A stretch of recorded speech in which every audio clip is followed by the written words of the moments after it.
ಧೋನಿ ಈಗಲೂ T20ಯಲ್ಲಿ ಉತ್ತಮ ಕ್ರಿಕೆಟರ್. ಈಗ ಒಂದು ಪ್ರಶ್ನೆ ಕ್ರಿಕೆಟ್ ಪಾಳೆಯದಲ್ಲಿ ಕೇಳ್ತಾ ಇದೆ. ಭಾರತ ಕ್ರಿಕೆಟ್ ತಂಡದ ಮಾಜಿ ನಾಯಕ ಮಹೇಂದ್ರ ಸಿಂಗ್ ಧೋನಿ ಅವರು ಸೀಮಿತ ಓವರ್ಗಳು ಅಂದರೆ T20 ಮತ್ತು ಒನ್ ಡೇಯನ್ನು ಬಿಟ್ಟು ಬೇರೆ ಯಾವ ಮ್ಯಾಚನ್ನು ಆಡ್ತಿಲ್ಲ. ಆದರೂ ಈ ಒಂದು ಚುಟುಕು ಕ್ರಿಕೆಟ್ನಲ್ಲಿ ಅವರ ಸಾಮರ್ಥ್ಯದ ಬಗ್ಗೆ ನಮಗೆ ಸಂದೇಹವಿದೆ ಅಂತ ಭಾರತದ ಮಾಜಿ ಯಶಸ್ವಿ ನಾಯಕ ಸೌರವ್ ಗಂಗೂಲಿ ಅವರು ಹೇಳಿಕೆಯನ್ನ ನೀಡಿರುವಂಥದ್ದು. ಟೆಸ್ಟ್ ಕ್ರಿಕೆಟ್ಗೆ ನಿವೃತ್ತಿಯನ್ನ ಘೋಷಿಸಿದ ಬಳಿಕ ಏಕದಿನ ಮತ್ತು T20 ಪ್ರಕಾರದಲ್ಲೂ ನಾಯಕತ್ವವನ್ನ ಬಿಟ್ಟುಕೊಟ್ಟಿದ್ರು. ಧೋನಿ ಕೇವಲ ಒಂದು ವಿಕೆಟ್ ಕೀಪರ್ ಆಗಿ ಕಾರ್ಯವನ್ನ ನಿರ್ವಹಿಸ್ತಾ ಇದ್ದಾರೆ ಈಗ.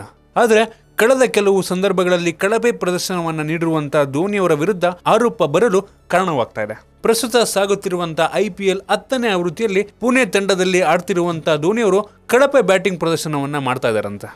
ಧೋನಿ ಅವರನ್ನ ಏಕದಿನದಲ್ಲಿ ಚಾಂಪಿಯನ್ ಅಂತ ಹೇಳಿರುವಂಥ ಗಂಗೂಲಿ ಅವರು T20 ಕ್ರಿಕೆಟ್ನಲ್ಲಿ ಅವರು ಅತ್ಯುತ್ತಮ ಆಟಗಾರನೇ ಎಂಬುದರ ಬಗ್ಗೆ ನನಗೆ ಖಚಿತವಿಲ್ಲ ಅಂತ ಅವರು ಹೇಳಿಕೆಯನ್ನು ನೀಡಿದ್ದಾರೆ. ತಮ್ಮ ಹೇಳಿಕೆಗೆ ಸ್ಪಷ್ಟನೆಯನ್ನ ಕೊಟ್ಟಿರುವಂಥ ಗಂಗೂಲಿ ಕಳೆದ ಒಂದು ದಶಕದಲ್ಲಿ ಧೋನಿ T20 ಕ್ರಿಕೆಟ್ನಲ್ಲಿ ಒಂದೇ ಒಂದು ಅರ್ಧಶತಕ ಮಾತ್ರ ಬಾರಿಸಿದ್ದಾರೆ. ಇದು ಅತ್ಯುತ್ತಮ ದಾಖಲೆ ಏನೂ ಅಲ್ಲ.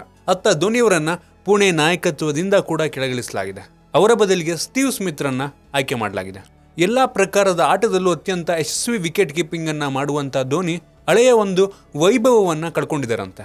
ಈ ಮೂಲಕ ಅಭಿಮಾನಿಗಳ ಒಂದು ನಿರೀಕ್ಷೆಯನ್ನ ಮುಟ್ಟುವಲ್ಲಿ ವಿಫಲವಾಗ್ತಾ ಇದ್ದಾರೆ ಅಂತ ಗಂಗೂಲಿ ಅವರು ಹೇಳಿಕೆಯನ್ನ ನೀಡಿದ್ದಾರೆ. ನಿಮ್ಗೆ ಅನ್ಸುತ್ತೆ ಗಂಗೂಲಿ ಅವರ ಒಂದು ಮಾತು ನಿಜಾನಾ? ನಿಮ್ಗೂ ಅದೇ ರೀತಿ ಅನಿಸ್ತಾ ಇದೆಯಾ?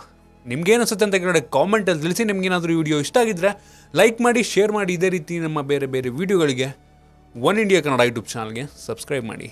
ಧನ್ಯವಾದ.